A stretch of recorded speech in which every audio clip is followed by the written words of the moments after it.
সিজারে আবার কিসের কষ্ট? কথাটার সাথে হয়তো আমরা অনেকেই পরিচিত, তাই না? যাদের হয়েছে সিজার তারাই বুঝবে কষ্টটা কিসের। প্রথম প্রথম আমিও বুঝতাম না। সবাই বলতো নর্মালে নাকি অনেক কষ্ট। আমাদের সময় 4টে 5টা করে বাচ্চা হয়ে গেছে নর্মালে, কোনো কষ্ট কত হয়নি। আর এখন সিজার হচ্ছে, তাও এত ন্যাকামো, তাই না? আরে মশাই, আপনারা কী করে বুঝবেন সিজারের কষ্টটা কী? ওই যে ইঞ্জেকশনটা দেওয়ার পর থেকে আপনি যতদিন পর্যন্ত বেঁচে থাকবেন, ওই যে যন্ত্রণাটা ততদিন পর্যন্ত থেকে যাবে।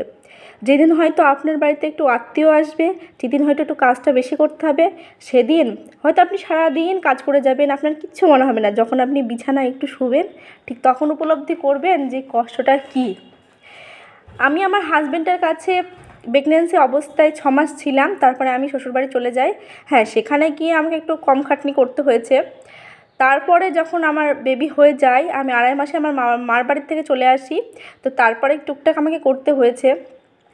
এবার আমি 2.5 বছর পর আমার আবার হাজব্যান্ডের কাছে চলে আসি। এখানে এসে প্রচুর অবস্থা খারাপ ছিল ঘরের, সেগুলো পরিষ্কার করতে আমার অবস্থা খারাপ হয়ে যাচ্ছে। এবার মাজায় আর ঘাড়ের যন্ত্রণা যে কী, সেটা বলে বোঝাতে পারবো না। মাজায় ঘাড় যে যন্ত্রণা করছে আমার, তবুও বাচ্চাটার মুখ চেয়ে মনে হয় এগুলো কোনো ব্যাপার না। আমি যখন নার্সিংহোমে ছিলাম, আমি বলে এসেছিলাম যে আমার এই লাস্ট, আমি আর কোনোদিন এই নার্সিংহোমে আসবো না। তো ওনারা হাসছিল। সেসব যন্ত্রণা হয়তো ভুলে গেছি, কিন্তু এই যে যন্ত্রণা আমার করছে রোজ তিলে তিলে যন্ত্রণা, সেগুলো আর কি বলবো। সারা দিন রাত ওকে মানুষ করতে, মানে ও তো সকালে বেরিয়ে যায়, এবার আমাকে সারাদিন ওকে নিয়ে থাকতে হয়।